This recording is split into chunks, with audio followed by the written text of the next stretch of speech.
I was supposed to report like in I think a week. And then, so during the weekend, so my brother came to my house, like to, show me how to hold the tray and all that. And I remember carrying the tray, like from the kitchen to like the living room, and like, is this really what I want to do? Okay. No.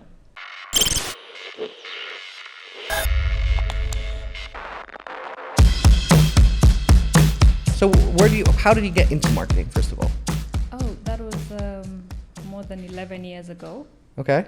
So I was in college, and then I was doing a marketing course, and after that, so this is in Nairobi, Kenya. Mm-hmm. And after that, we got a call from one of the IT companies, and they were like, we were only 5 marketing students. In Kenya, you got a phone call, you mean? Yes. Oh, okay. Like to the school. Okay. Yeah. So they asked if they could provide interns for 3 months, and apparently they only needed 1 intern, and so we had to, all go for the interview and all that. So I was the one who was picked. So I ended up working the 3 months, and after that they put me on job training. Ended up working for about a year. Paid or unpaid? Huh? Paid or unpaid? Paid. Wow, that's Paid. good of them. Yeah, I mean, obviously the internship was very little. Okay. The pay was very little, but then after I was on job training, I negotiated for my, good package, because, yeah. Sure, that's brilliant, because most internships, you're lucky if you get even anything. That's You're lucky if you get a coffee. That's true. Yeah. That's true. Yeah, so it was a good learning experience, and being an IT company in Nairobi, they were very much into training of people and all that. So as the interns, we used to come in an hour earlier every single day. So they were dealing with end computing, thin client, video conferencing solutions, all that stuff. Okay. Yeah. So that's how I got into marketing. And then how did you go from then Kenya? Did you then go bounce around in the Middle East, or did you find Bahrain and then just was like, that's the place I want to go to? No, actually, it's a very funny story. So I did that. I moved around some IT companies in Kenya for a while until 2014. And then, so one of these times I was in a meeting, I moved from hardware IT. I was actually in sales before I moved into marketing. Okay. Then I moved to software sales. Okay. So while in software sales, the ERPs, SAP, all this anti-money laundering software and all that. And at that time, there was like a deadline by the CBK for banks to be, to get their act together. Yeah, to get their act together by a certain time. So one of those meetings, I met someone, and they're like, you know what? You should actually contact this company. They're looking for a marketing person. I'm like, but I already have a job. They're like, no, really, just contact them. You never know. So I was like, okay, why not? So that's how I got from IT into FMCG, fast moving consumer goods. So worked there. So now from sales into marketing full time, and I was dealing with imported brands from all over the world, and then we were supplying them into supermarkets. So my job was basically, I was in charge of the sales team, in charge of the marketing team, in charge of the merchandisers, promoters, all those people, and coming up with promotional ideas, coming up with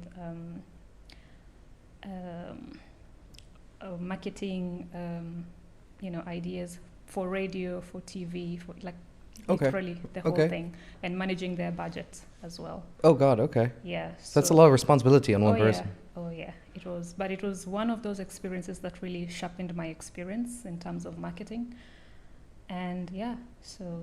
So for the brands that at the time you were working at, yeah, looking back on it, what would have been a good budget for their marketing budget? Did they hit it? Did you say, hey, you know what, they had a great marketing budget and blah blah blah, and they managed to accomplish it, blah blah blah? Or did you look back on it now, going like, really, they should have put more money behind it? Actually, at that time, so I was dealing with a company that had been there for ages and like a family business. Oh God. So this was like, so my boss was basically like the new generation coming in to change things in the company, and so we had a bit of a rough time, but we managed. So she was basically, I was more of the implementer, so she would come up with the budget and tell me, this is the budget, figure it out. Okay. So yeah. Fun. Yeah. So what kind of marketing strategies were you using at the time? So being that these were fast-moving consumer goods, obviously, so if I would say a product like UC 1000, which was an isotonic drink. So it was during this time that we were introducing the product into the Kenyan market. It had been there for probably 2 years before I joined. Okay, we're still in Kenya at the moment. Yes, we're still in Kenya. Okay. We're not in Bahrain yet. Okay. Yeah. Okay. But we were dealing with brands that are already in the Middle East, like Power Root and what other brands? Like quite a bit. Products from Asia, from different parts, even the US, pistachios and all that stuff. So my major role was basically to make sure that the product gets out to the market and it actually sells while it's on the shelf. So mostly promotion strategies, like make sure the product is on eye level, make sure there's no stockouts, make sure the merchandisers check on short expiries, things like that. Okay. Yeah. It's very hands-on then, absolutely. Yeah, so it was like a whole thing. So what kind of offers in your experience works best for fast-moving consumer items? Buy one, get one free, or loss leaders, buy X product, get Y, or 2 for 1. What have you noticed in Kenyan market, at least, that really hit people? I think it all depends on the product. Sure. Yeah, and also the market. For instance, that isotonic drink, it was a bit more pricier than your usual energy drinks like your Red Bulls and whatnot. It was also something we're introducing into the Kenyan market, which hadn't been there before. So we did a lot of, especially like 50% off during the Ramadan period. Oh, that's interesting. Okay. Yeah. Or like buy 6, get a cooler bag. That's so interesting. Okay. Yeah. Because I would have probably done the exact opposite. Because I would have probably, if it's more expensive than its average competitors, I would have led that the extra price is because of quality. Right? Yeah. And see, you that was happening in the meantime, but then these were like promotional, things that we would do to just bring more interest towards the product. We also introduced it into golf clubs, Oh. Yeah. So apart from the supermarkets, golfers, as they golf the whole day, they could, take the drink. So it became a very popular drink in the Kenyan market. Yeah. It's a Chinese brand, right? Or Japanese? Japanese. Originally from Japan, yeah. So all about replenishing lost fluids in your body. Oh, wow. Yeah.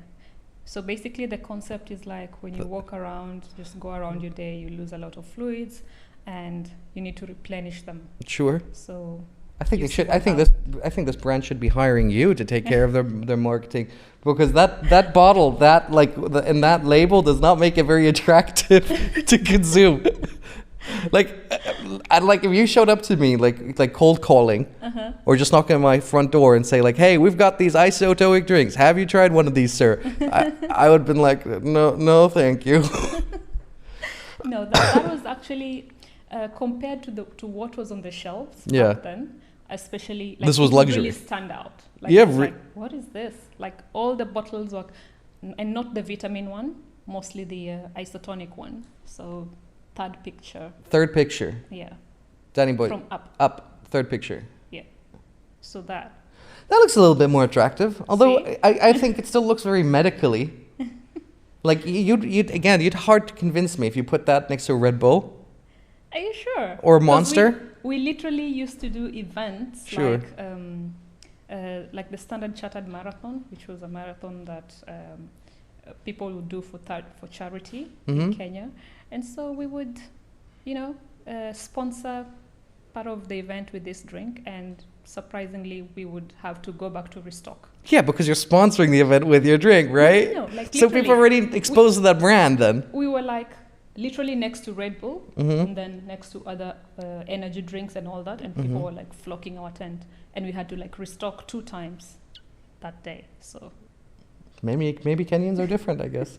Yeah, it's all about the concept of it, which was a bit new in the market, and being that It was Japanese. Not to badmouth Red Bull or anything, but people are getting more health conscious about, the caffeine in drinks and all that. And so that's where that was the gap that that's we came interesting. into. Yeah. Yeah. And you could lead on with 1,000 milligrams of vitamin C. Exactly. Okay, that's interesting. So you were in Kenya, you were managing this brand, it was going crazy, Yeah. you're doing events with it was being selling out. Yeah. I'm still amazed by that, but whatever. And then how did you get to Bahrain then? So after that, two of us from the same company came together and decided to do a marketing consultancy firm. Oh God. How did that work out? Good. No way. It actually worked out pretty No good. way. It did, yeah. So we did that for about a year, and then one of... Good money or? No. Good money. I mean, we were working with big brands. Look, Yeah. this is the best marketer you can get and the best salespeople you can get. Okay. Two of the best Okay. from that company. So... That's quite the statement. I know. Okay. I know. So we are known all over the market. We would literally just get orders from phone calls like, hey, I have this brand, give me an order, all that. So they were really connected in that sense, and I was really good with the marketing. So we got contracts from companies like PZ Carson's East Africa, which is a huge company in East Africa. They do mostly, soaps, bathing soaps, perfumes, and all those things. We also worked with a company called Alex Africa Limited. So they were importing sunflower oil from the UK, but then they were stuck with them in the warehouse because listing a product in Kenya, again, is a challenge. So you really have to know your stuff. There's lots of competition, especially pricing and all that. So we told them, look, we can clear this product from the warehouse for you, but we need to sign a certain contract. So I came up with the proposal, and we were paid like on a weekly basis, basically, which is rarely ever happens in Kenya, because in Kenya mostly people are paid at the end of the month. Okay. So it's how it's always been. Unless you're working for, say, maybe an American company, then you get the weekly payments. But it's very normal to have monthly salary at the end of the month. Okay. Just like here in Bahrain. Okay. Yeah. So we had this... But explain, sorry, I'm just going to dig a little deeper. Yeah. So you get these clients that would phone you in. Yeah. And they were trying for procurement? They were looking to buy stock of X thing and then sell it? Or were they calling up for your sales partner to sell that item? Or were they calling up you to go and make an event or PR or how? So this is a company that had an idea, and they said, look, we're going to import sunflower oil into Kenya. Kenya, sure. So it came all the way to the warehouse. They had a sales team in place. But then for some reason, some products move faster than others. And so salespeople tend to concentrate on products that move faster than the ones that are stuck. So you had dead stock. Yeah, so he had dead stock right there. And it was a really good quality product. Like you could literally take the oil and put it in the freezer, and it wouldn't freeze. Okay. So like really good quality. Vegetable oil in general is really bad for your health, but that's another subject. Obviously. Okay. So what we would do is we told them, look, instead of fine, we're going to list the product in supermarkets, but then we need a place where we can move volumes. So why not approach the hotels directly? Okay. Yeah. So we approached the 5-star hotels, Safari Park and... Hilton. You just wanted to upload that stock. Yeah. There we go. Yeah. Okay. So we started the product started moving. People were buying like 4,000, 5,000 liters a month and all that. Oh shit! So they had to restock it then. Yes. and they gave us a good price as well. So so that started moving. Okay. And so that's how our names started getting known, and then some of the companies would contact us about short expiries. Like they have like a 6-month short expiry, because in Kenya when products are short expiry, at some point they have to be destroyed. Obviously they're not allowed on the shelf after the short expiry period. Do they get destroyed or they get then put into animal feed? At that time they used to get destroyed. Yeah. So at that time, they used to get destroyed. I don't know how exactly and where exactly, but I remember there was like people from the city council who would come and like just do some Take stuff. I it, was sell too the busy label. to, like, No. Yeah, take it, change the Yeah. label, put it back on, don't matter. No, we never do that. But yeah, so we, where was I? You were talking about sunflower seed oil, selling it to hotels. They're Yeah. making up crazy margins. Yes, They, yes. You made a good price. Well, what kind of price we're talking? What kind of margins do we normally talk about with Kenya? Margins would be, I honestly, I can't remember at that If you particular- gut feeling, were you selling it at twice the expense that were you making about 100%, or just like a little bit where it's like 30%? mostly, yeah, 30%. Around there. Yeah, around Okay. there. So people normally play around from like 15 to like 30%, depending on, you know. Well, it depends on the exactly you good, sell. right? Yeah, And how exclusive it is Yeah. and the entry of the market and stuff like exactly. that. Yeah. Like if you were the only supplier in Kenya that was selling sunflower Yeah. seed, then you could sell theoretically at any price point, Exactly. right? Yeah, so we did that for a while, and then one of us, so we were three of us, so we ended up splitting at some point, and then I continued with my own marketing consultancy firm, registered a new company, and continued my thing. So I got a contract with this, again, someone who had imported vacuum space saving bags. Why is it always vacuums? I don't know. My grandfather used to go after the war knocking on doors to sell vacuums door to door. Yeah. It always is vacuums. The vacuum space saving bags. No, he would sell. He so before he owned a petrol station Yeah. or worked at a petrol station. Yeah. Just after the war, he would go from like front door to front door, knock, and Yeah. then try to sell vacuum cleaners, like the full functioning ones. Mhm. Right. This Yeah. is years and years back ago. Yeah. But every time we have someone on, they bring up vacuum cleaners I for know. some reason. I don't know. Okay, so you were selling bags for vacuum cleaners. Yeah, not bags for vacuum cleaners. Do you know the space saving vacuum bags? Like the, so you have like a duvet and you don't have much space in your wardrobe. So you put the duvet in, you suck out all the air, shrinks, saves you space, protects the contents from mildew, dust, insects. Have you ever seen that? This is going to upset the feminists out there. I'm a guy. I don't know what you're talking about, honestly. I don't explore these things. Yeah. So it was basically a space saving solution, and again took it to hotels because they're linens. Yeah. You know, so they buy pillows, linens, all these things in bulk. They end up stocking them in stores, and sometimes the stores get mildew and like no one has been there for ages and all that. So by the time they get to remove them, they have like stains and all that. So solution. Were they selling good? Yeah, they were. Obviously, it was a new concept in Kenya, but Mhm. then it came at that contract specifically came at such a wrong time when we were just about to ban plastic bags, and then guess what? The material is plastic. Oh, great. Yeah, so Oh, great. wasn't as much fun as it was supposed to be. But I managed to move some stocks. Yeah. So yeah. Then, was but good. no reorder. No, Exactly. not really. That's none. Yeah, so I did that for some time, and other brands as well. And then one of these days I was just at home, seated, and my sister was working here in Bahrain. She was working for Gulf Air. And how did your sister end up in Bahrain? She got a job. She was recruited, I think, from Kenya Mm-hmm. by Gulf Air. Mm-hmm.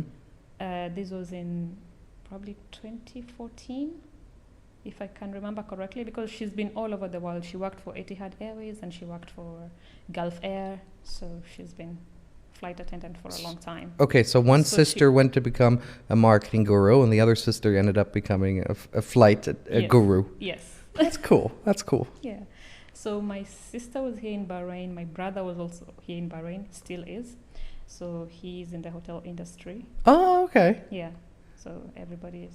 The hotel we know or not? Yeah. He works for Seven Holdings, Bagatelle. Can you type in bagatelle so people It's can guess? fairly new. It's fairly new? Bagatelle. Very interesting concept. I mean, I'm not very much an extrovert, Yeah. so I don't go out a lot. So I don't know these things.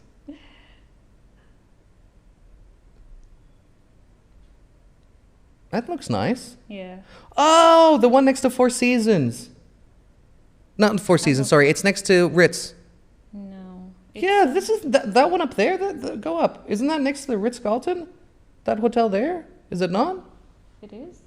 Yeah, it is. Can you show it on the map? Yeah, see, it's right next to Ritz Carlton. Okay. I'm not good at directions. Right, see, Bagatelle, and then there you go. Trader Vic's. Oh yeah. Lighthouse, something there. Yeah, No, that's you're that's right. exactly where it is. Yeah. Okay, cool. Thank you, boy. Yeah.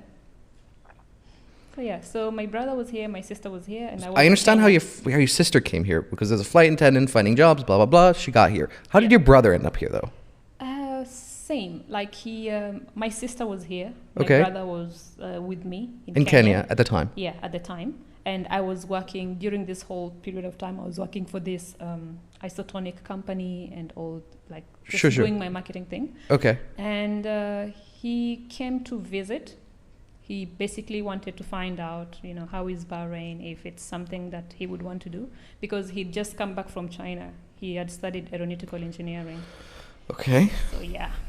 So he came to Bahrain for a while and he liked it and ended up going for interviews, got a job and started working. Okay, we have to take your brother one day into the podcast as well because I want to know how a man from Kenya ends up studying in China and especially aero engineering of all things and then ends up working in a hotel. I don't understand these rationalities. You and me both. Okay, I understand. Okay, it's so confusing. So your sister, because I have trouble believing your sister convinced your brother because she's God bless her, but as a flight attendant, she's constantly traveling. Yeah.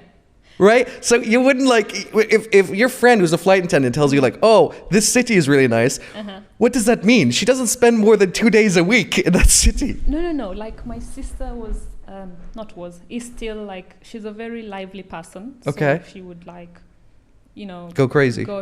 Not crazy. Go to like, she's a party, like a party animal and all that. Okay. But at the same time was also very, serious when it comes to her job. Like one of those people who would never miss a day of work. Okay. Like, ever. But when you find her partying, you'd be like, whoa. And she would, the whole thing. That's not very Bahrain though, is it? It is. No, it isn't. That's Dubai. That's No. It's but like it just depends on where you go. Is that what you're saying? No. With the kind of friends you have. What I've realized about Bahrain is it's all about the kind of friends you have. Sure. Because there are people who spend their days like at home and just chilling, and there are people who go crazy every other weekend, and we all in the same island. I mean, there's places to go if you have the people to go with. Name it. Go on. Name me one. Name me three. There's Jarada Island. You can go to Amwaj. You can go to. Those. But isn't that island like? Don't they close or something like in the middle of the night? Don't they close like at 9 or something? Yeah, but then you can always go. It depends. If you are one person and you just go by yourself, you're obviously gonna get bored. But then you have a group of friends, they have barbecue and all that, then you go together, it's fun.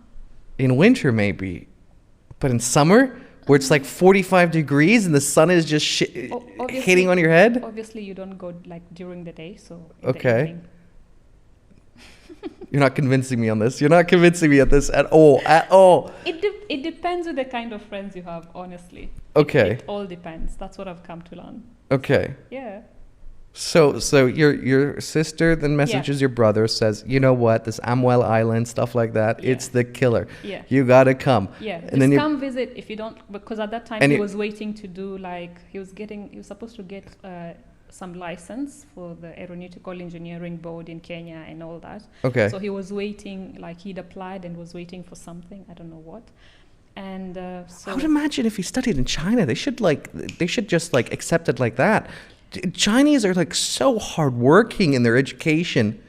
I Like know. there's so many people commit suicide both in Japan and China from like just Yeah. not getting a good grade. Even India is Yeah. mental. Notorious for that. Yeah. Yeah. That's So I'm surprised like the regulation was like, well, this guy clearly came from China, so he Yeah. must know. My brother was trying to explain to us something about the kind of, I don't know, engineering that he had done was, I don't know, not the same with whatever was already available in Kenya, something like that. And in why that didn't he just sense. stay in China then? Um, Difficulty, I guess. not even that. I think so in our family, like you choose where you want to go, like after high school. Yeah. So that's what he chose. He chose China. I get that, but why Yeah. didn't he stay in China then? I don't know. I think after graduation, he really just wanted to come back home. Yeah, he was You know, sick and like- tired of the yeah, Chinese. Yeah. So he did that. And yeah, so he came to Bahrain, ended up liking it. He actually traveled really light because he didn't know he was going to come back. And then he just stayed. Oh, His visa got, well, it is what it is. yeah, so he's here. So, So so he's okay, what? so your sister then calls him, been like, "Yo, this place is the shit. Yeah. Come over, blah Yeah, blah blah." Yeah. And did your brother then go through LinkedIn or whatever to find a job here, or he just like showed up for a holiday he first? came to visit. Okay. He literally came to visit. Like that was the plan. Like Okay. he had like a return ticket. So come visit and then go back and then Okay. decide if you like it or not. Okay. So all of a sudden he's like, obviously my sister is traveling and all that. So Uh-huh. he's mingling with people around and they're like, dude, you can actually get a job if you want. It's like, really? Because he was supposed to be here for like, I think 3 weeks or something. Okay. So he took a longer holiday. Good for him. Yeah. Okay. So then in between he converted his visa from tourist to resident, and I was like, whoa, okay, so he's staying. And at that time, I was also supposed to join in the trip, but I was too busy with my marketing firm and my marketing things. What year is this? Were you talking about? This is in 2018. Oh, that's pretty recent. Okay. My brother came here. Well, before. 2017, 2018. Okay. Okay. Because I came in, no, it can't be 2018, should be maybe 2016. I don't know because you told me you've been No, here for 12 so- years. No, I don't know. No, I haven't been here for 12 years. Okay. I've been in marketing For 12 more years. than More than 11 12 years. yeah. Sure. Yeah, but I came to Bahrain in 2019, Okay. February 2019. So if he came in 2016, that must mean like what? He was already here for 3 years. Yeah, before Okay. I came. I think 3 or 4 years. Okay. I can't remember correctly. Yeah. So then I came. My coming to Bahrain was actually very interesting. Okay. So my sister was, hanging out with a group of friends, and out of them there was this South African who was a coffee guy, very good coffee. I mean, really. Can into you name coffee. the shop? Huh? Can you name the shop? The shop is called Kofia. Look it up. Kofia, very, very nice. At least you're doing the shop now a favor. I know. Kofia in Sif. So Sif. that was the South African was the one who kind of started the concept. Okay. More like an White South African or black South black African? South African. Okay, good for him. Yeah, and he was a partner in this company. So we had a coffee roastery, which Okay. is called Marimba Roastery. Okay. Then this was a coffee shop that was owned by Marimba. Is it good coffee? Oh yeah. Yeah. Really good. So they're the ones who started the concept of specialty coffee in Bahrain, or among the first ones who started it. Okay. So when I came to Bahrain in 2019, it was such a big deal, and everybody was going all into specialty coffee, single origins, and People really love the that whole shit, thing. don't they? I know they do. It's They do. unbelievable. They do. So the roastery was in Rifa, Okay. and I was employed as a business development manager, basically. Wait. Before we go to that, so your brother moved here 3 years Yeah. years before you, Yeah. right? You were still working in Kenya. You're still doing your consultancy, Yeah. and then things developed. He convinced you then to come, or was it your sister more convinced you? So he was seated with my sister and some other friends. Sure. They're having, I don't know, whatever they were having. Sure. And this guy mentions, I'm looking for, like a really good marketing person or a sales person. Like, I have this roastery I just started and I need someone who can move volumes. And my sister just casually says, yeah, my sister, look up her LinkedIn profile. Okay. And he's like, really? So he checks me out and all that. He's like, you know what? We'll see. Yeah, exactly. If Yeah. somebody tells me to hire their brother or a sister, Yeah. I'd also be like, Yeah, you know. Obviously. So he checks out my profile and he's like, I think she's overqualified. Like, you have to, are you sure she's going to be able to come in? I mean, this is a startup and all that. And, you know, it's obviously going to be lower than what she's getting paid and all that. What was the price difference? When you came to Bahrain, can you say how much you were earning compared to how much you were earning in Oh my Kenya? God. In my consultancy firm, I was making at least 4 to 5,000 on a BD. Okay. On a bad Because if month. you said, what is currency in Kenya again? Kenya shillings. Kenyan shillings. So if Yeah. you told me 45,000 Kenyan shillings, I wouldn't know what that means, but Yeah, okay. yeah, BD. Okay. So, and But that was split by two though. what's that? You were if you mean the firm made 45,000, or do you mean that was your salary 45,000? No. That was what my company was making right. So because you from said you her. had a partner, so you would have had to split that. No, at that time I was on my own. Oh, that was so on your remember own. we split. Oh, at some okay. point. So and I was running this one One man show operation. for like about a year. Okay. And then, so the Kenyan elections happened, and Mhm. this is where this whole gap came in, and where I was like, okay, you know what, I have to go. So this is what happened. After the Kenyan elections, obviously, being a small company, you deal with, you know, small companies as well, or mostly companies that are new into the market and all that. So again, I had gotten contracts with a few companies. One of them was introducing something called tire bands into the Kenyan market. Okay. I know I've dealt with some interesting, Okay. very unique. I don't know what they are, brands. but I'll agree with you. Okay. Yeah.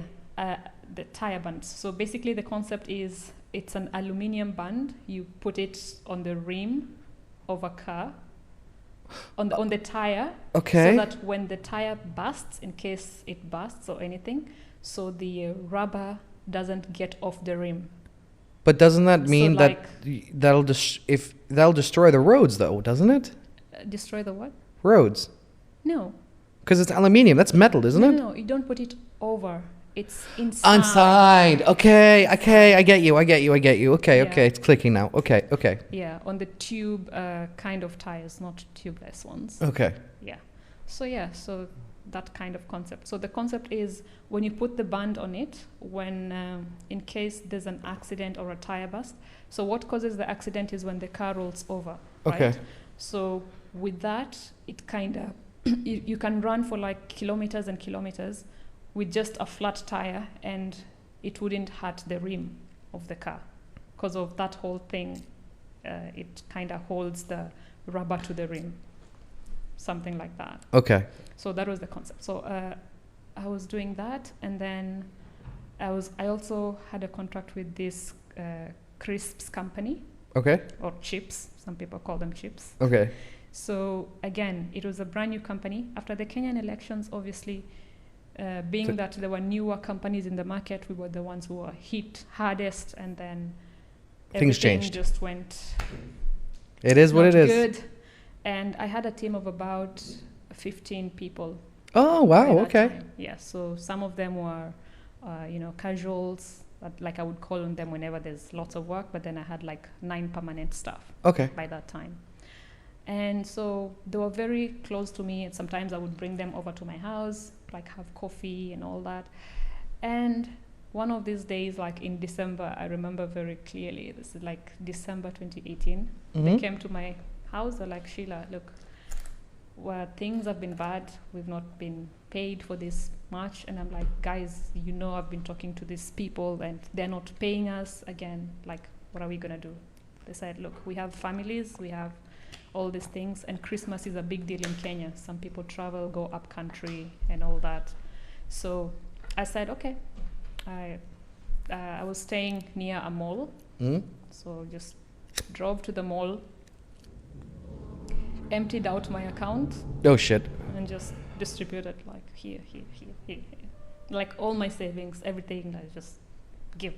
Okay. Then I went back to the house like, Had a whoa, breakdown. Yeah, what did I just do? And then surprisingly, about like 2 or 3 days later is when my sister just randomly calls and she's like, look, I was talking to this guy like about 2-3 days ago, and he's like looking for someone, and like I sent them your LinkedIn profile, so I don't know if they like you, they will call you. I'm like, okay. So in the meantime, I'm like, okay, so I need to start maybe finding a job or whatever it is. So then they actually called from here in Bahrain, and I got interviewed like on Skype. Okay. So it was like questions and questions, and obviously, things like you're from the Kenyan market, how you're gonna manage in the Bahrain market. These people speak Arabic and all that. How you're gonna manage, So I said, look, if it depends. Obviously, it's coffee. Yeah. And you can always, coffee is kind of like a universal kind of language. Like everybody just. Doesn't Kenya produce coffee beans? They do. We actually one of the biggest suppliers, exporters of coffee. Okay, that's such a weird question to ask as a coffee business. I know. It's like, hello, I'm Kenyan. That's so weird. Okay. Yeah. So I ended up satisfying their answers, and I came to Bahrain.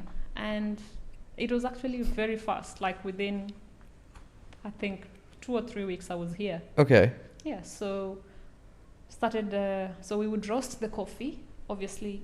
Being that Bahrain is very, very hot, we would roast the coffee like at night. Yeah, because like the temperatures are like. I don't know the coffee process, so I'll just agree with you. Yeah. So I'm not from Kenya, so I don't know coffee as clearly as you do. This is here in Bahrain. Yes, I know. Yeah. I said I'm not a Kenyan from origin, so why would I know how coffee is made?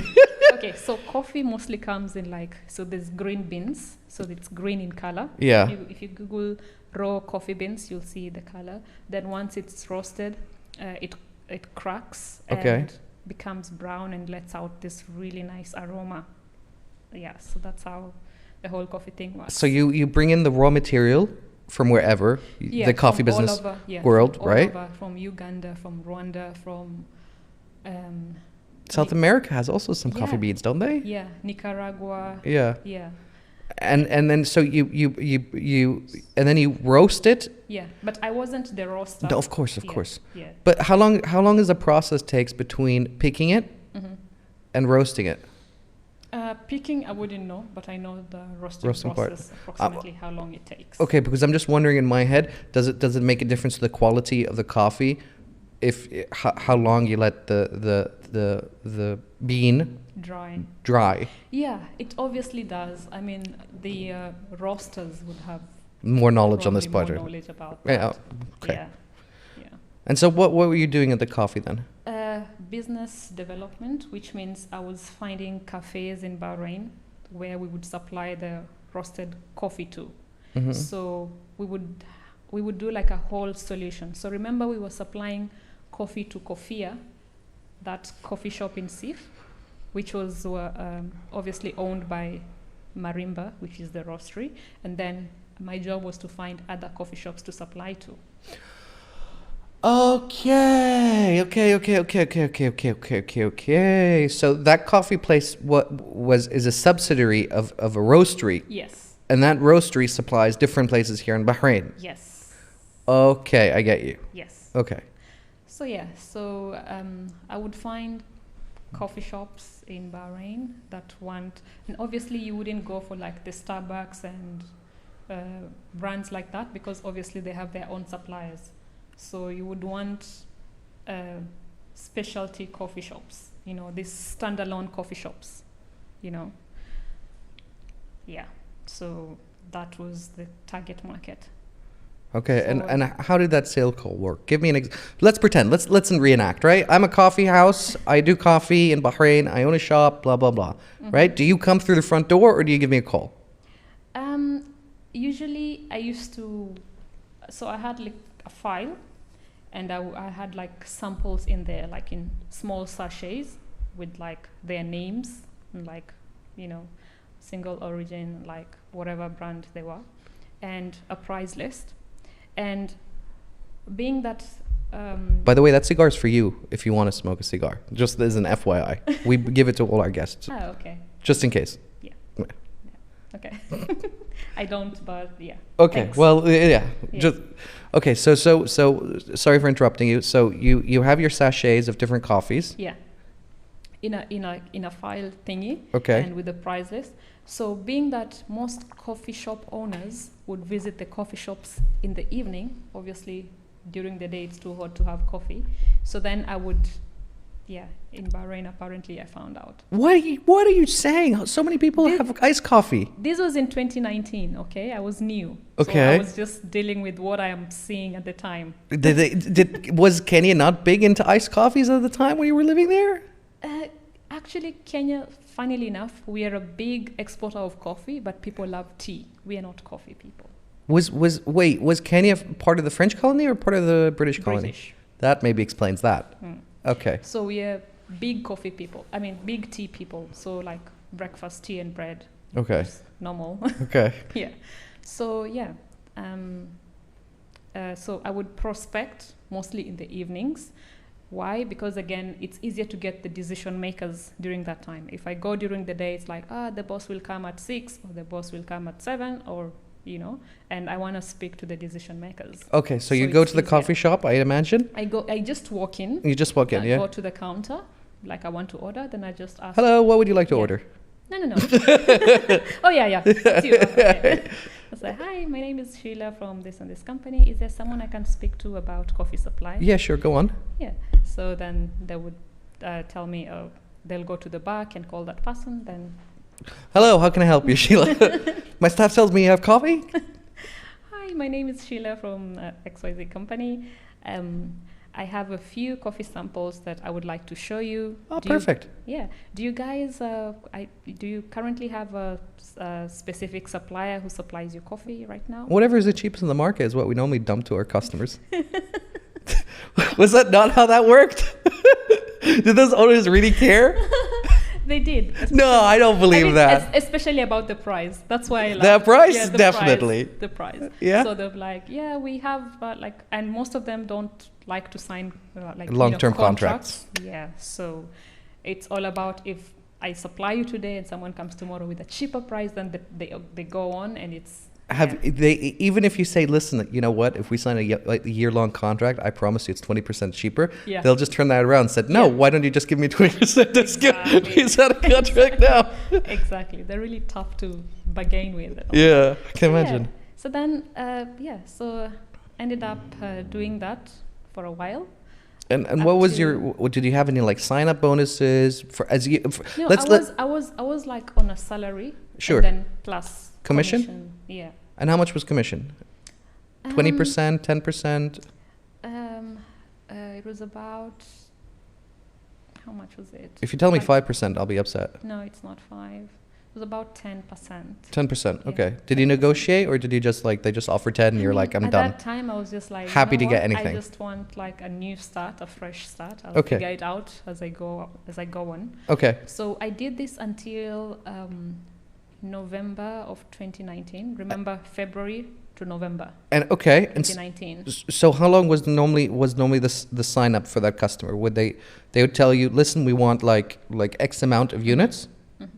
Yeah. So usually, what would attract them to us mostly was the fact that we were offering a package, not just supplying the coffee. We would train the baristas, on coffee art and all that, latte, all that, and then show them how to maintain the machine, because most of these coffee shops, you don't want to. Really? Is it that bad? Oh my God, you don't no. So you can see my face. I'm surprised by this information. Yeah. So that is what was mostly attracting people to us. So the training was a lost leader? In the sense of you sign up with us. Sure. Then when we supply you the first batch, maybe you want I don't know 50 kilos to start with. And how long would that last for me as a normal shop? If it's a busy coffee shop, a week. A week? Yeah. So you're coming to me every week to reorder? Yeah. Jesus. Yeah. Okay. Yeah. If it's a busy coffee shop, like coffee itself would. So I'm seeing you come in through my door every week, and we're having the same discussion and talking about what price you can give me this week. No. Okay. No. I mean, once we're past that, obviously in the beginning, and we've given you all this training, and your baristas are now making coffee art and all that. Obviously, you're happy, so you want us to stay. Okay. And once in a while, we will just check in. and the baristas would like go behind the counter, you know, make the shop a bit more lively, and people would like come and like, you know, just make it nice. Amazing. Yeah. So it was like a really nice concept there. And what was your profit margins on these kind of things? I wasn't really dealing with that Sure. at that time. Well, I mean, come on. I don't believe that for a second. I wasn't. I genuinely. Then how do you know how much commission you were making? I don't know. I was selling the coffee, and I was Sure. So they just told you what given- price to sell it at? Yeah. They didn't tell you can negotiate, you know, this is the ideal price we want to hit, No. but you can go down to this price? No. At that time, it was specific because that price that they picked Sure. was really good.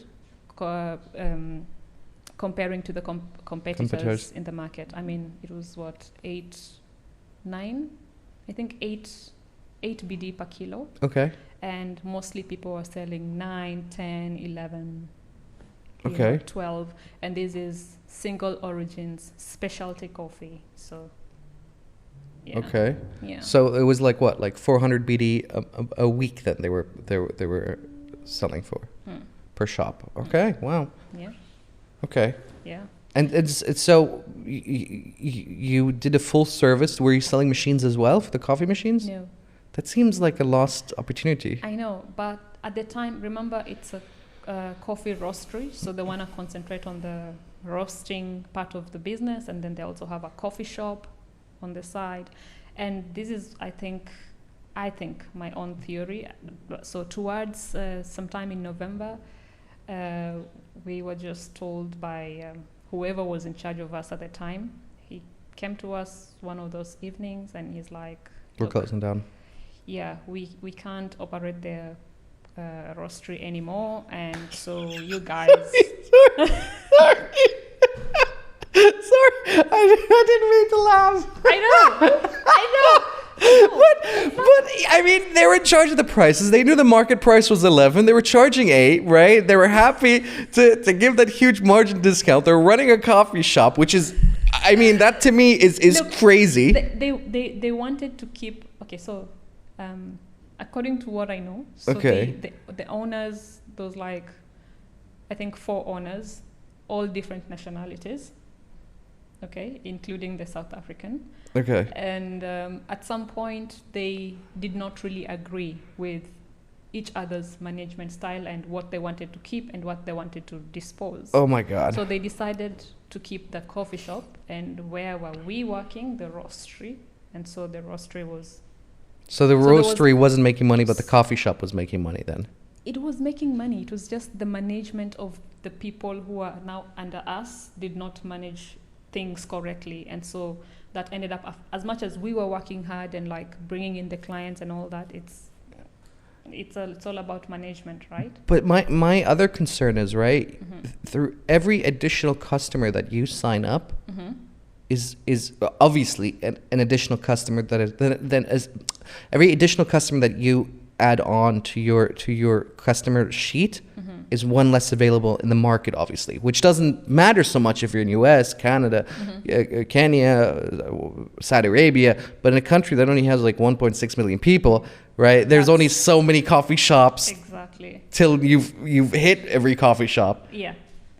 So yeah, it's I don't know. It's just, I would say it was just, How many coffee shops are there in Bahrain, by the way, Dan? Can you look that up? there's so many. I don't think there's that many. They're really like tiny ones. Yeah. There are so many. Yeah, but from a supply, like if you're a supplier who supplies coffee beans, I can't imagine that you're not going to run out in a year. Like there has to be like, how many coffee businesses are there? That one maybe is that Bahrain centered? Oh, that's UK. UK doesn't have any. What are we going to do with the UK? That we don't need the UK. How many coffee shops in Bahrain? What about if you just type in coffee shops into Google Maps,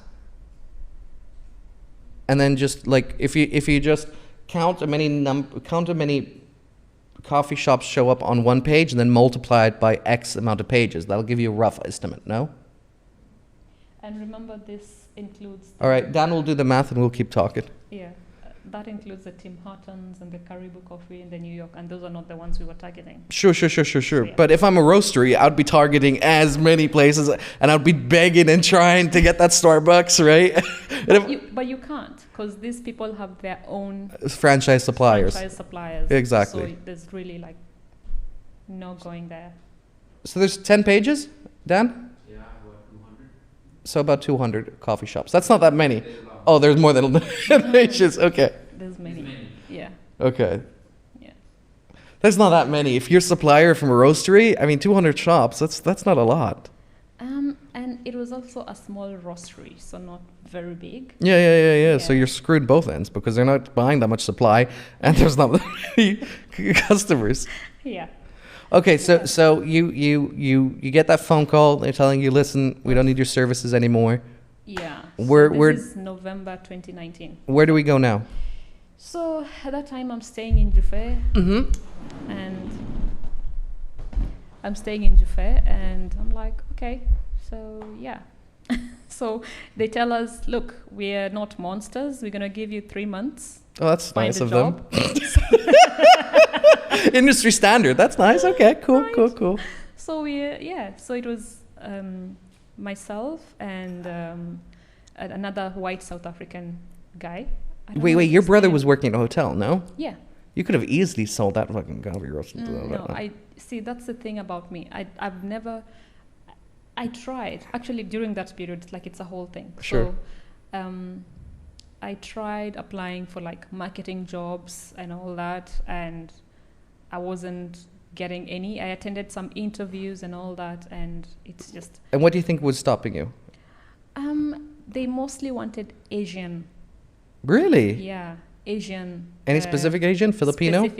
Specifically Indians. Really? Cells. Yes. I mean, our boys are from Sri Lanka. Yeah, for the kind of interviews that I attended, so like hotels and, mostly that's what they wanted. And then the other thing that was disqualifying me is I don't speak Arabic. Okay, you can rectify the Arabic part. I mean, how long does it take to learn? Like 6 months? I know. So then, but at that time, remember, everything has been going well. This is like November. Okay. So November, December, January, and then the pandemic from March. Okay. So all the way until around the whole of 2020 basically was the pandemic. So during that time is when I started, doing these online free courses just to keep busy and all that. Okay. And that's when I learned about programmatic advertising and, started getting more into, digital marketing. Okay. Yeah. So sorry to interrupt you. So we're 3 months into you have 3 months to find a new employment, blah, blah, blah, blah, blah. Yeah. And I ended up, so at this time, so my sister was still here, remember, in Bahrain. Sure. Still working with Gulf Air. Sure. And my brother was also like, they convinced me like, just find anything for now and then later you can change and all that. Sure. And so I came to a point where I was like almost giving up in marketing, and I was like, okay, fine, I'm going to apply for like a waitress position. Okay. And I did. So I applied for a waitress at the Gulf Hotel. Okay, but you were fucked anyways, and a year later it was COVID. Yeah, but like before. Yeah, you're 19, but COVID started 2020. 2019. 2019. No, 2020. 2020. March. It started in 2020 March. Exactly. So if you're 2019, you're working as a waitress, you only got about a year before you're fucked. Yeah. So then I actually got the job at the Gulf Hotel. And how was working by the way?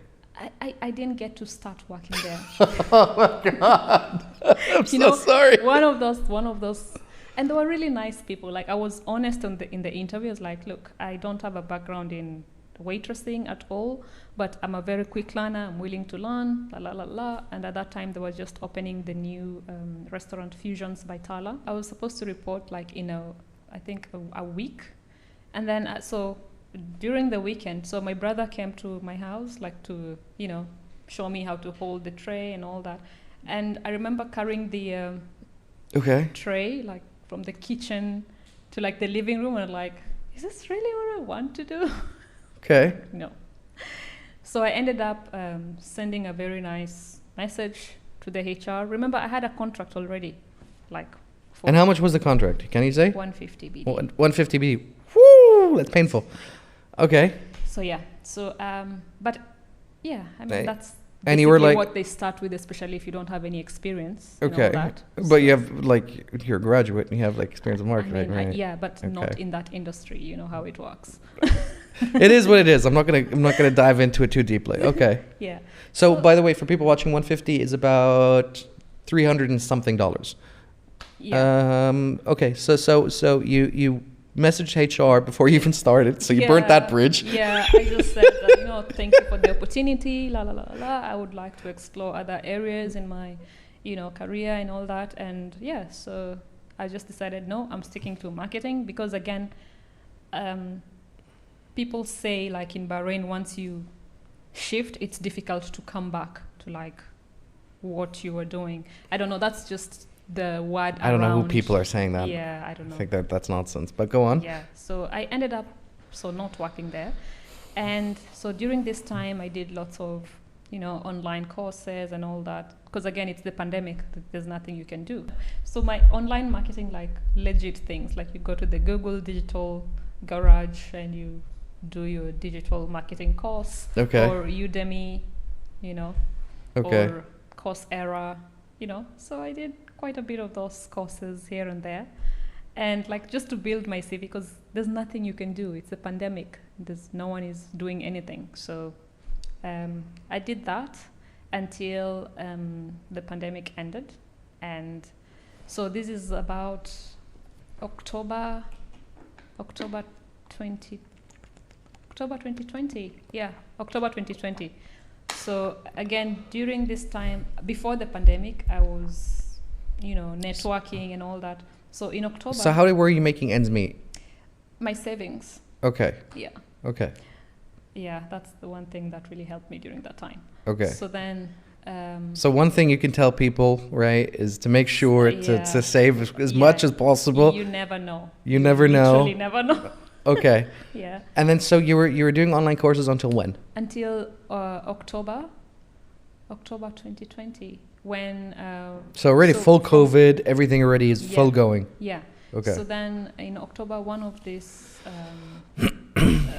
So I kept obviously sending my CVs all over, like to the people that I knew. I had done a bit of networking, and one of these people called me from Go Communications, and they told me this. So they were working with this dance school called Victoria Dance School in Hamala, and they were looking for a social media marketing person manager / admin, just okay. to They didn't want to use around. manager because that's more salary. Okay. Obviously, yeah. You never put the word manager. Okay. That's a big tip for people out there. So I worked there. Right now they've rebranded. They're actually called Go Amplify. Go Communications, let's talk to the world. That's the wrong website, I think, Danny boy. Yeah, Go Amplify. It's called Go Amplify now. Yeah. So were you in charge with the name change, or was that after your No. your tenure? No. I actually no. I don't have any connections anymore with them. Not gonna give myself any credit for their rebranding and all that, but they're really good in terms of videography, photography, social media marketing. I'm going to push back on that. Look at this. I will not believe that. You guys are a production house, but you don't do social media marketing. Never. We don't do anything with clients, and we will never do anything with clients. Exactly. So that's what they do. That's like their specialty. Yeah, but still. Worked with the Victoria Dance, managing their social media, and also the other little admin stuff like fitting uniforms and talking to incoming, parents, converting them to. What was your position? What was your day to day? What were you doing? So, because I understand what they're doing. I just understand how that fit with you. Yeah. So basically, so Go was their social media agency. So they would post stuff and all that. And I would respond to people, so inquiries and whatnot. So respond and basically convert them into students. So during that time, I What? converted 30 students. Oh, sorry. Okay, wait, what? You have social media, right? Okay. You post your offers or whatever it is, Okay. communicating about the dance studio and all that. Okay, so now we're talking about dance studio, Yeah. not about Go whatever No. communications. Go was the link for me to work with the dance studio. So, okay, I'm just trying to understand how that worked. So you applied to a job at Go Studio, Go Communications, Yes. and they're like, yeah, one of our companies Yeah. that we work with Yeah. needs. Someone ASAP. Okay, now it makes more sense. Sorry. Yeah. Okay. Yeah. So, but they tell me, look, this is not the position that you want right now, but it's the pandemic, so you can just take it for now and see how that goes. Funny how that always happens to you, doesn't it? I know. I guess I'm lucky. Yeah. So yeah, so I did that for about 3 months. Again, remember, kept sending out my CVs and all that, because it was a beautiful dance studio and all that, just not my thing, you know. Very nice. Can you say how much you were earning at this point? Was it better than the 150 from the? Yeah, it was better than the 150, but still not. Not what you wanted. Yeah, not my, you know. What you deserve. Let's put it that way. Yeah, not what I deserve. Okay. Yeah. So yeah.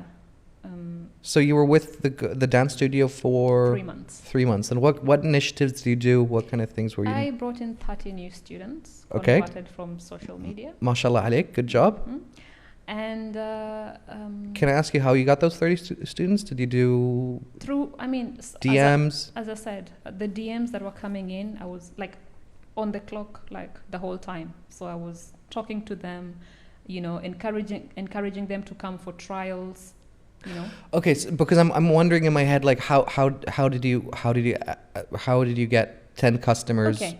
every month for 3 months? Yeah, 30 yeah. people, right? Yeah. Was it because again, Look, they post content. like content on social media, Mhm. right? People respond to the content, Mm-hmm. like on the comments or on our inbox. Mhm. So when they go to the inbox and they ask questions like, so how much is it for like a 3-year-old? And I would respond Okay. and, you know, give them the pricing and all that. And I'll tell them, hey, why don't you come for a trial, one class, Okay. see if your daughter likes it. And then from there we can talk about the uniforms and all that. And they would come like Okay. on a Saturday class and, you know, obviously a paid class. Okay. And most of them would end up liking it. And Okay. the next day they would come for like registration and I would process them, the whole thing. Okay, so the reason I'm asking these questions is because people of our audience Yeah. are often business owners or other things like that. Yeah. And so when you say stuff like we grow like 30 additional contents or Yeah. 10% per year, 10%, 10 people per month, Yeah. they obviously then going to ask, well, how did you grow Yeah. that? That's what I'm Yeah. asking.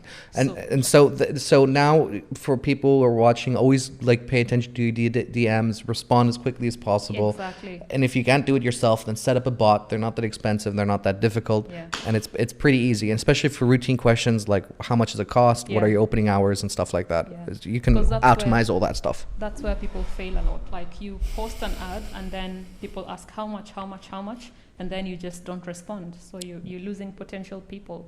So you have to be, and it was literally, I was on the clock all the time because these are people asking, and also I was handling all incoming calls at the same time. Oh my plus God, all okay. working parents. Okay. Yeah. Plus fitting uniforms in between the classes. You know, if someone wants a new pair of tights or new pair of shoes, or so it was like it was a whole thing.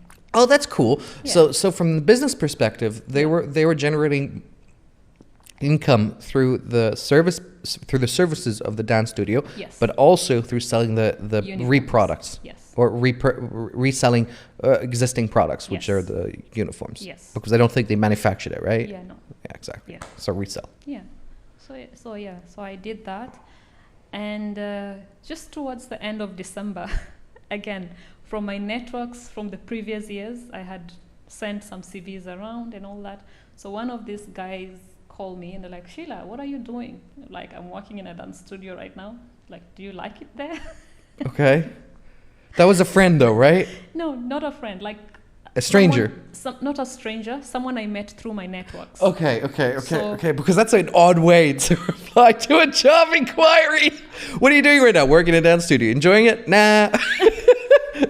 That's such a weird way. Yeah. So yeah, he told me so the company is called C&S International.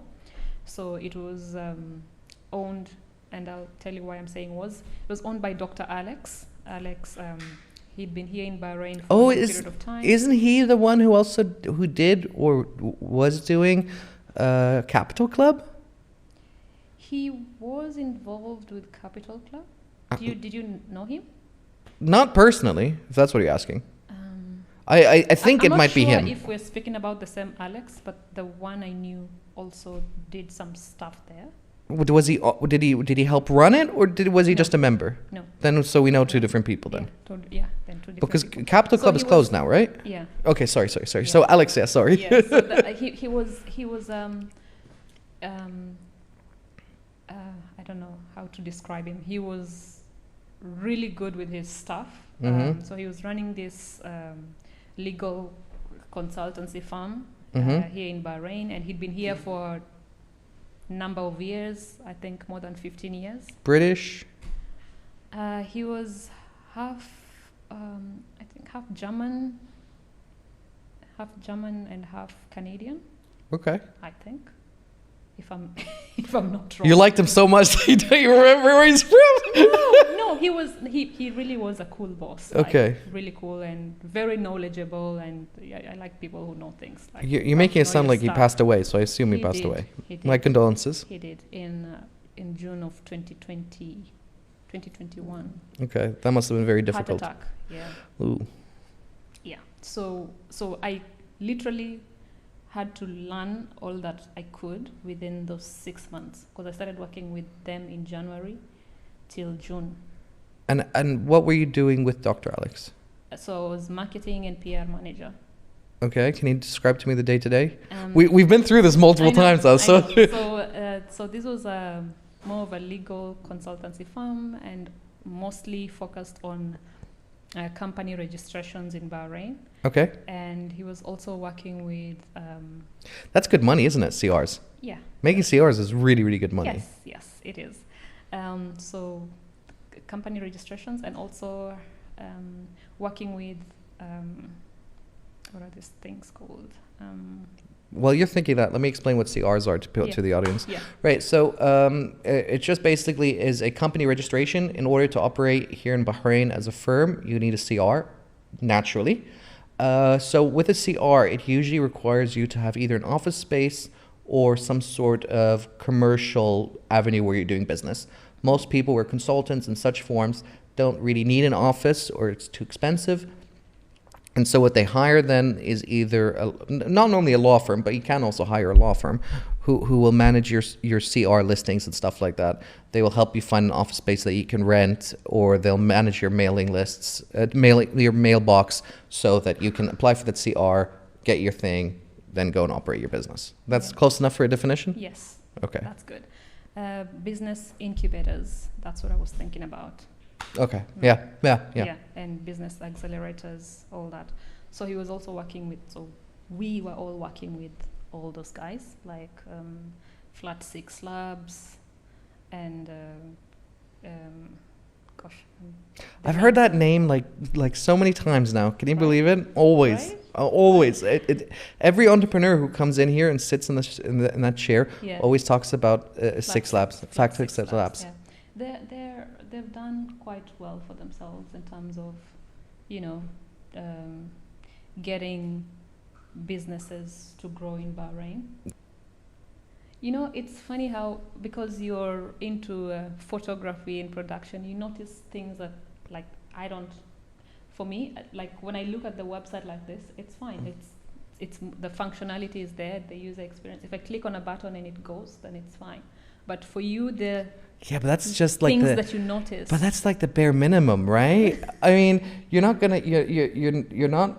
I mean, I would be concerned if the loading was slow, or like, No, I get where you're coming from. I do. Yeah. But loading speed and functionality only comes into play when it's aesthetically pleasing. If you're Yeah. looking at a website that doesn't look good, you're not going to spend time on it, right? That's true. That's Regardless how fast the website is. Yes, that's true. Or how functioning it is. Yeah. You'll be as quickly in and out, Yeah. right? Yeah. And so you're not able to portray the full information. Like if I was if my recommendation to this would be somehow introducing either a video at the next page at the bottom, right next to the images gallery. Mm-hmm. Because a lot of people who are searching out or expanding or getting into this will Mm-hmm. obviously not take the time to read. We're not anymore a reading generation. Yeah. People don't care about reading. Yeah. And so when I see Instagram profiles that have a lot of text, I'm like, you're not using Instagram correctly. Yeah. Anyways, so yeah, so So worked with C&S International for about 6 months until he passed away. passed away, and You're not catching a break, do you? no, unfortunately. Okay. But I think I just did. Okay. So I promise I won't shit on this company. yeah, please don't.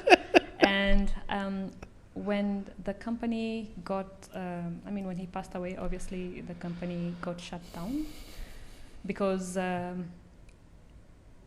it's just It's a long complicated, process. whatever. Yeah, exactly. So there was another company though, which was also operating, like was a sister company to C&S. So it was dealing more like with more local clients and all that, and that's Incorporate Bahrain, WLL. Before we move to the next, with Dr. Alex, what were your day-to-day responsibilities? Oh, so I was so they had never had a marketing person before. Okay. So I had to, introduce, we have to start posting on Instagram and all that. We have to do our, TikTok dances. no TikTok for dances? business, no. Absolutely. No. Absolutely. Not for the kind of company. I mean, it's a legal firm. Yeah, you do like a lawyer dance or something like that. No. Absolutely. I mean, that would be fun. I'm to telling you, see. that's the new world. It's all about that. Yeah, because you expect them to be all stuck up and all that, and we lawyers. But Exactly. I'm telling you. Yeah. Okay. Someone should try that. I promise you, they already are. Yeah. Ryanair does a lot of like dancing TikTok videos and stuff like that, and they're an Yeah. airplane company. Oh, nice. Yeah. Yeah, You have to talk to the customer the way they understand to be talked to, right? that's true. So yeah, so you were posting on Instagram, managing clients. Yeah, and then posting on Instagram, Facebook. Obviously, I was working with a graphic designer again, so I introduced another graphic designer who would work on, certain projects. So I would come up with the content, say for like a quarter, and what to post every day, and the hashtags and all that, and then he would design the graphics and all that. Obviously, I would give him like the like where The I format. want certain, the format, that's what I'm looking for. The format where I want the logo to be, how the text should be and all that. And then he would just send me the images and then I would like post them. And how would you find the tags for the images and stuff like that? Would you just think about them, or would you actually do some research and try to find? Obviously, I would do some research. Okay. What's trending in Okay. like certain topics. Yeah. So just make sure you find the right hashtags and open LinkedIn, page. Like basically just activated all their social media, and also I was actively involved in, keeping the business relationships that we already had with clients, because at that time he had started getting unwell. And I was also working with his business partner at the time. He's Bahraini. His name is Khalifa. So we would, work with him from time to time, and sometimes he would be at the hospital, and, From a law firm perspective, how would you manage your client base? So mostly he had this. It was mostly like a one-man show for like a long period of time, because he would manage all these clients. the business partner at the time was a silent partner. So he only started getting involved when he started becoming unwell. And so that took some time before everything came to a stop. Because the reason I'm asking a little bit more in depth is because I always thought that if I was a legal firm manager or working as their PR or whatever, the way I would try to maintain customer relationships would be like sending maybe small gifts, like chocolate, maybe box. I don't know, like what can you professionally send to your client without seeming wrong? Like I don't know, maybe like a book or something on businesses, or maybe that'll seem insulting. No, like pens. Pens make sense. Nice pens. Yeah, that makes sense. Absolutely. Or some clients. I mean, we in the Middle East, some people just prefer roses and they don't mind. You don't think that's a little weird? No, surprisingly, it's not. Really? No. To send like roses? Yeah, it's a very. I found. Sure. It's a very like normal thing. I think if like with my podcast, if I would send to all the guests that ever been on roses, I think they'd be like, yeah, exactly. They'd be like, what is this? With a card that says thank you for being on the podcast, that would be like weird. You don't think so? No, I guess it depends with the personal relationship. I mean, if you've worked with someone for a long period of time, even though it's business, it becomes more, friendship. So if they send you like a bouquet of roses, it's like, oh, thank you. It's not like, wait a minute, what is this? Okay, so you weren't just like mass giving gifts to your clients. You were actively picking and choosing, saying, oh, this person will be liking this, that person. Yeah, recommendations obviously from Dr. Alex or whoever. Yeah. Okay. Yeah. No, that to me is very fascinating. Right now, in Dubai, obviously, digital business cards are a big thing. Okay. So that's slowly rolling into Bahrain. I've seen, I think, only about 2 or 3 companies doing this. So it's basically it's a card that looks like an ATM card, like that material, plastic. And again, that sounds expensive. No, it's not. I mean, compared to what you're gonna print, like the way people print business cards, like that's like penny to a dollar. Usually about I think 20 BD for like 1,000 cards or something like that. Here in Bahrain. You're being overcharged. Or I don't know. You're being really overcharged. You can get like 5,000 flyers for like 80 BD. 80. For 5,000 flyers, yeah. Double print, front and back. Business cards. Well, if 5,000 flyers are 80 BD, so business cards must be cheaper than that. They're like, what is it, like one, not even 1/4. It's like 1/8 of a size of an A4 piece of paper, no? Yeah. Okay. Yeah. So digital business cards are all about NFC technology. Okay, near field communication. Yeah, near field communication. So you just tap instead of handing out paper printed business cards. In the long run, it becomes more expensive and people lose these cards. But when you tap, it just goes. But at least they're taking something with them, don't they? But that's also trash they just throw away, right? We're in 2022. I guess. Can you check up what NFC means, Danny boy? Yeah, it's near field communication. I want to just make sure because I feel like if we're both wrong, that's going to sound really bad. I know it is. It's like people who don't know what IT stands for. Oh my God. Right? See, I caught you. Information technology. Hey, no? Yes, that's correct. I worked in an IT company. You'd be surprised how many people go, oh. Okay, so you're near field communication. So you're, as a marketing person, would recommend people to start going digital and digital business cards. I actually ordered mine. Sure. So the reason why I don't want to mention the company is because I want to see what it is, like what quality and all that before I start promoting them, and I don't know if I like it or not. Okay. But the whole technology behind it, it's really good. I like it in terms of how easy it is to like just tap on someone's phone and they have all your information. So You know what? I feel Really? like it's not creative enough. I feel like if I would be like that hard at promoting something, Mhm. I would just get all my shirts and print our website front or back or something like that. Right? I think that's how I would handle it. I feel like I don't know. I think because we are moving more into like a contactless Sure. kind of world and all that, and these business cards touching and all that, it's easier to just tap and get the Done. information. And also, if like you're a real estate agent or whatever it is, you can link up your card to like your website or like your portfolio or whatever, like a graphic designer. So there's a lot of things you can do with it. So you're telling me personally you would prefer Mhm. someone to give just a tap on your phone with an NFC card than Yeah. a physical Yeah. card. Yeah, because it will bring everything about them. So the contact will go straight to my contacts. If I want to access their website, it's right there. If I want to access their profile, it's right there. It's easy.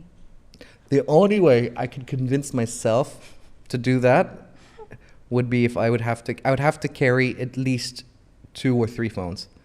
That's the only way I could convince myself to do that. Why? Because I wouldn't want all that contact information, like contacts on my personal phone, Uh-huh. right? Because I hate having that many like contacts. Yeah.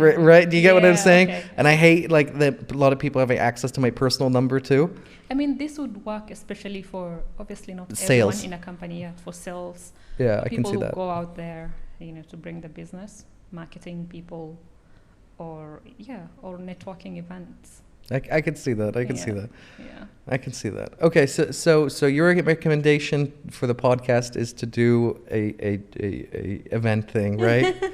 No. No, you're against it now. No, I'm going back on my word. Like, You- I didn't think about it, like what kind of people, and then if you put them all in one room, it's like, It's gonna be gross. yeah, like not, people don't have the same interests, people don't have the same, No, I think it'll be like a weird hierarchy where a lot of like the entrepreneurs will start running to the VCs, exactly. right? And then That's- you'll yeah. just have like 4 or 5 VCs, and then they'll have like a group of like 5 people surrounding them and trying to tell them about their business, Yeah, it's, right? And that's the thing that like pulls me away. And then especially if you invite sales, yeah. they're just gonna go crazy. Yeah. They'll just try and reach out and sell their product to every person Yeah. there. Yeah, that's the thing. And marketing people usually like hanging out in the back and just looking. Really? That's my known for? experience. Yeah. If they're not in sales, they usually just stand there and they go, oh, you know what would be a good concept or a good idea or a good strategy. Are you serious? You don't think so? No. I think we're okay, fine. If there's salespeople, if we're from the same company and like there's a sales team and we're like in a networking event, I would mostly concentrate on, say, if it's an Medical supply, whatever. exhibition of sorts, and we have like a stand and there's like salespeople. I would let the salespeople sell, and I would obviously concentrate on the the branding and like I mean, how much branding is there to do when you're at a booth? There is. I mean, fine. You would get people to talk to sales, Sure. and then you would be there to like support them in terms of if they ask questions that they cannot answer, or get them to actually leave So their supervise. contact information, and Yeah, so you're that's supervising. yeah. Okay. I wouldn't see that as a marketing role. I would see that as a sales managing role. Because guess who came up with the idea? It's marketing, right? Like, let's go out there and Oh, fair, get these people. fair. Yeah. Fair, but I don't think that you need to be there at the booth to answer questions. I mean, either you have someone on operations or you have a sales manager who has that data. I mean, usually you would, because for Depends on how- the industry as well, yeah, to be fair. depends on the industry, and also it depends on like how the stand looks. Is it right? Is it like, obviously that's something you do in Before one day. the show, yeah. Before the show, but then you need to be there. Like, you need to see how things are running. You need Sure. to identify small mistakes that people are making, like like something you can easily correct and help them convert into a client or whatever it is, or pick up on questions or concerns that some people might have. Let me put this out there for the bigger crowd. Yeah. If you're sitting there and you need to manage your sales team, making sure that they're converting, then you need to fire that salesperson because that person's doing their job. They need to be there. They need to be converting. If they're not having that skill to close, then get rid of them. That's crazy. No, it depends, honestly. It depends. Like, for example, if it's say an IT company. Sure, let's hear it. I remember this from like back in the day. And at that time, I was that sales intern. Okay. And there was like a marketing person there to like help with certain things. So remember, it's because, again, companies take people to these events so they can also expose you and give you such experiences and all that so you can, learn how to communicate better and all. I mean, this is for companies that actually want to train you. Sure. And not just want to have someone on the balance sheet. Exactly. So so obviously the marketing will be there to like support and help out. Okay. Yeah. We'll leave it at that then. Agree to disagree. Yeah, okay. But yeah, again, I also agree with your point. If again, marketers are not there to like just supervise. As I said, it's a whole thing. It's a whole strategic. You look at it from a strategic angle. Listen, I agree with you in the sense of you might have somebody on from marketing who's looking at the booth, looking at the interactions, thinking about what kind of strategies they're using. Are the people coming in? Sure. Are they not? Why are they not? You walk around other stands, listen to what's happening in other stands. Why are people suddenly crowding on this particular stand? What's happening there? Sure. Like to observe what's happening. Sure. For, like future improvement. Sure, I agree with that statement. Yeah. I don't think that they should be managing, and I don't think they should be doing the day-to-day of that event. They should be out and they should be exploring on how to grow. Exactly. Strategizing, like I said. What I'm saying. Okay, so hopefully after the show, think about it a little bit. Tell me what we can do for our guests that have been on, and then we'll put it in the comments below. And then we'll have people vote whether or not that's a good idea to reach it. I'll have to look at the. You know what? Yeah. Just think. Yeah. And we'll put it up to the crowd, and they'll decide whether or not it's a good idea or not. Okay. Yeah, that'll be fun. Yeah.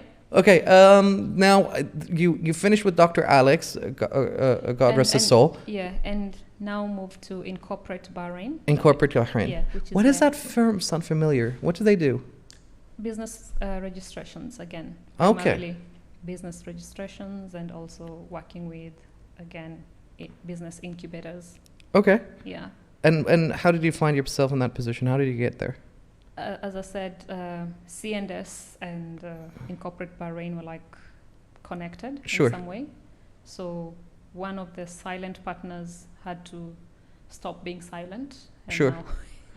I'm just wondering how you got that transition. Yeah, that's why I'm wondering. So you talked to your supervisor and said, "Listen, I really enjoy working here. Blah blah blah. Is there something you can do?" I didn't really have to. Okay. Because it was like a need for someone to. Sure. To come on board. And so you didn't even have to voice anything. It just happened organically. Yeah, it just happened. Oh, lucky. Good times and bad times. Hey, see, balances out. And do you ever want to go back into consulting? I mean, that's kind of what I'm doing now is more like management consultancy. Okay. In terms of, you're advising a business on, how to set up in Bahrain, the whole process. So from, name search all the way to bank account opening until your CR is active. So we take you through the whole process. And what most people don't know is Bahrain is actually very business friendly, and especially for foreigners. They encourage foreign investment and all that, and it's a nice place to set up, basically. And also, as a foreigner, you don't necessarily have to be in Bahrain to register your business, so there's a way around that as well. And my question was more: do you want to do consultancy independently? Again, like you did in Kenya? I mean, obviously, at some point, I would, because it's something that I find I really thrive in consultancy. I like the whole idea of working with different companies at the same time. So obviously, that's not allowed in Bahrain. You have to work with one person at a time. But then I would definitely consider doing that in the near future, because with all this knowledge that I have, I mean, I need to spread it to different companies. Okay. Yeah. Okay. So, and what kind of timeline would you want to give yourself? I would say maybe 3 years. Okay. Yeah, 3 years would be good to like.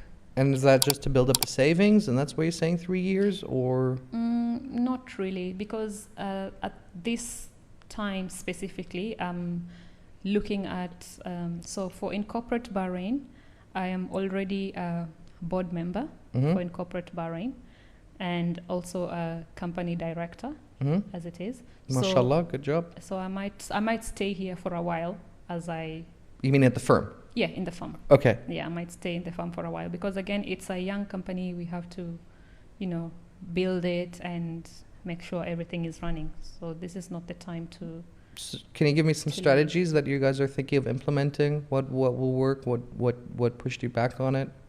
Are you concentrating more on print media, sending out flyers? I mean, being in the digital world right now, obviously print wouldn't really work for us. Sure. So mostly LinkedIn marketing. Okay. That works, and also search advertising, because when people are looking to set up in Bahrain, they don't go to Instagram and search companies setting up in Bahrain. You go to Google and you search company formation in Bahrain. So search advertising, make sure we rank up in the in the SEO over there. Search engine optimization. Yeah. So those are some of the strategies that we're using. We're also using programmatic advertising, which is something that we did for earlier on, I think February, March, and April of this year. So that has also brought in some clients. Can you explain to people who don't know what programmatic advertising? So when you think about programmatic advertising, there's 3 things that come in mind. So first of all, it's a form of paid advertisement. So it's a data-driven, and it involves the buying of selling of ads through real-time bidding. Okay. So what you're saying is that you're placing a lot of Google ads. Not Google ads. Just in Facebook, Google, Bing, a bunch of platforms. It's mostly its main focus is search advertising. You post ads on Instagram and Facebook and you pay for them and all that, but you miss out. For instance, if you're doing medical equipment, say for maybe older people over 60s or whatever, sure. So they need it for like breathing and all that.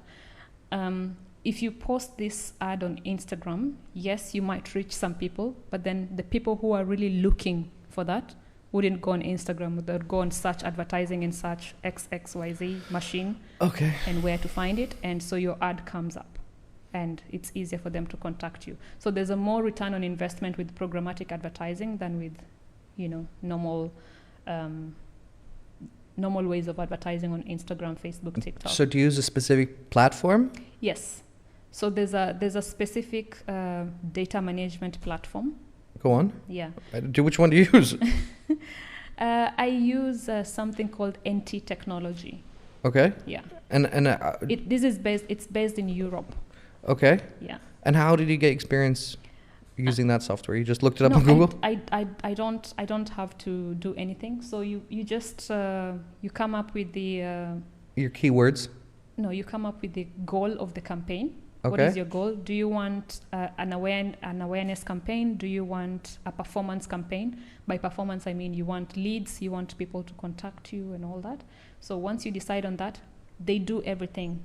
They do the designing of the flyers and everything, and then they post them for you. They track the results for you. So you basically just... Okay, so it's an all-in-all solution. Yes. Okay, because I'm used to it more from the world of doing it segmented, where you sit down and you write your market segment. You think about who is my imaginary customer. What is the characteristics of that customer? What's their age group, their income, their sex? Are they family? What cultures? Yada yada yada. Yeah. And then I would go traditionally on different sites, from Google to Bing to Yahoo to Instagram, Yeah. and then I would make a CPR, I think it's called, or CPC, whatever. It basically stands for pay per click. Pay per click. PCC? CPC. Yeah, there we go. Pay per click. Pay would be PPC. yeah, right? PPC. Yeah. PPC. Okay. Thank you. Yeah.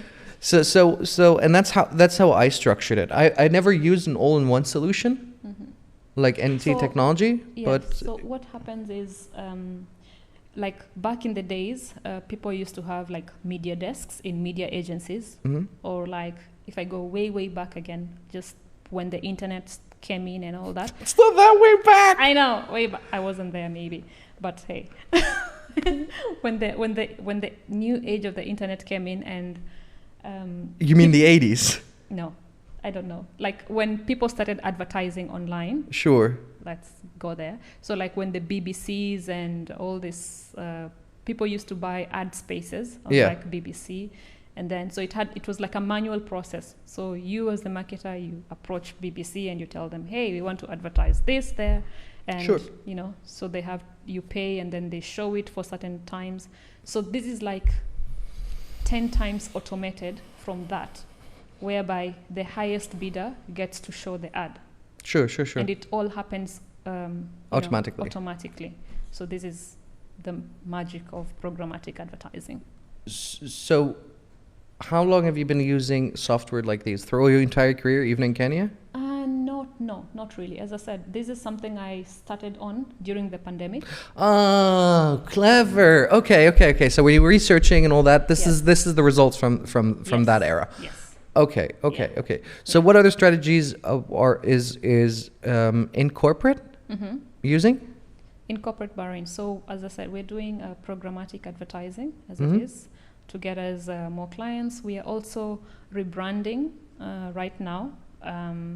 Not really the logo and stuff, but more like because before, as I said, it's a very young company. So started its operations only in October of last year, and so slowly, like. I think I'm thinking of a different company. That's why my face looked weird.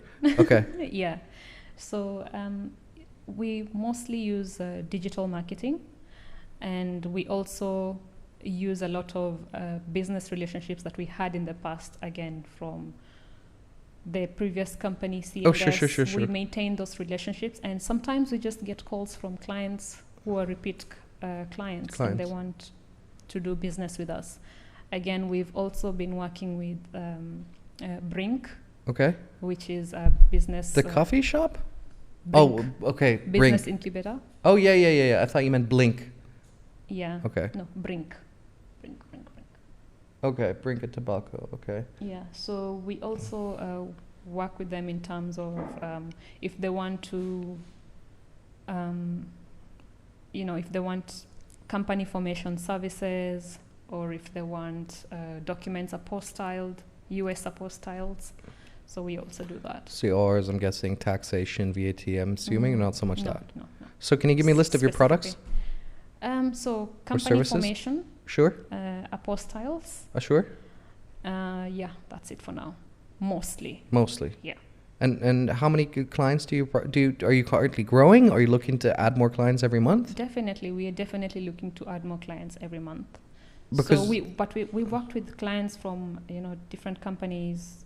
Different countries all over the world. Clients from Hungary and Singapore and just totally from all over the world. And can you explain that a little bit more of how the business operates, in the sense of, is it a subscription model or is it a one-time pay model?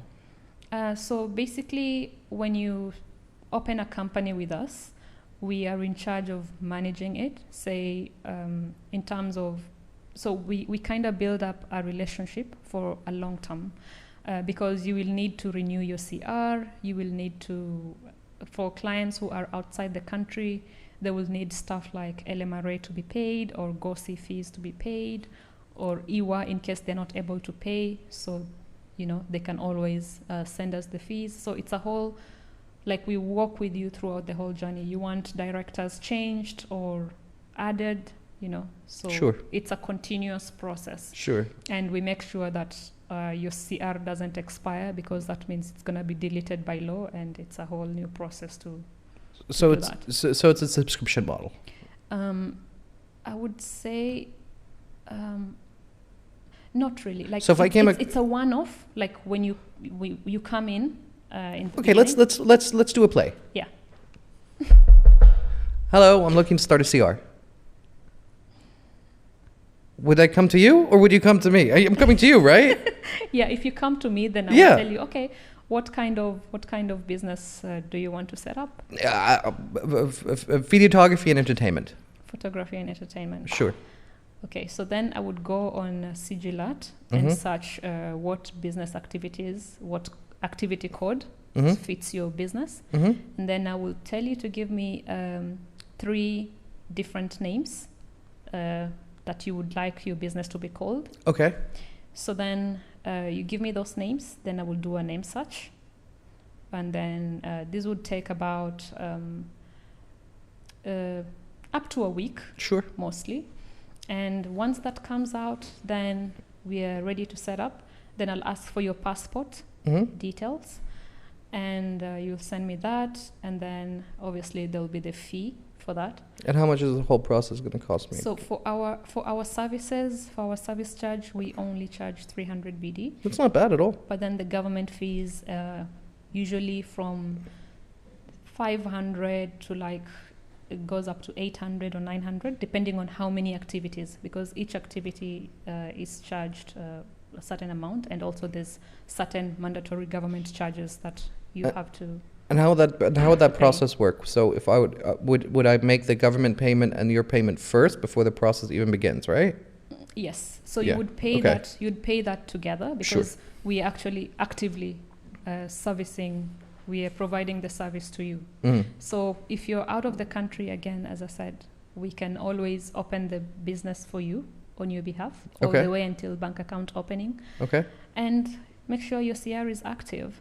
Okay. So all in all, I'd be looking to spend 500 for the government, roughly, give or take. Say, give it 600, just to be on the safer side. Sure. So it's 600 for government fees, additional 300 for your services, Yeah. give or take. But that's for a basic. I have to make it clear, for a basic Of course. company. Of course. Because other companies require licenses. For Sure. instance, if you're in health, you need a certain license, and some of them cost up to 500 BD. Sure. But if it's say a simple consultancy business or photography, obviously it would be between, I say, 950 to like 1100 Okay. to set up. Okay. And this does not include the premises where you're gonna set up, because again, for you to get the CR active, if it's a commercial activity, it needs to be in a commercial area. Okay. So then again, you have to find a commercial Space. place. Yeah, commercial space. We can also help you with that. So because my question here, if you don't mind me asking, your competitors, I would assume, I'm not going to say names out of your kindness to you, Yeah. but the 2 competitors I can think of Yeah. offer a service similar Yeah. with a key difference in that they rent to you the office space. So you go there, you can rent the office space, cubicle or whatever, and they'll handle the CR and all that legal process. And they offer the CR, from what I believe, I could be mistaken, as a loss leader. And so they just want to tie you in with the subscription for the office space. And there's one in, I don't even know the name, but there's one in Seif. Yeah. They charge something ridiculous, but they're always sold out. And that's around 400 BD a month for their office. Yeah. And they give you, I think, also some sort of level of VA, virtual assistant. That's included in the price. I don't know the specifics of it. And then there's another one somewhere in Bahrain Bay or I mean, Financial Tower, somewhere around there. You're talking about business centers, and that's what business centers do. Sure. So they rent out offices, Sure. and then they throw in the hey, we can also do your CR or company whatever. registration and all that. So yeah, that's very normal. Like that business model works for them. But for us, we mostly focus on, people who newly want to set up in Bahrain, either locals or international clients. But from what I understand, Mm-hmm. it seems almost more beneficiary to aim your resources at international clients, Yes. right?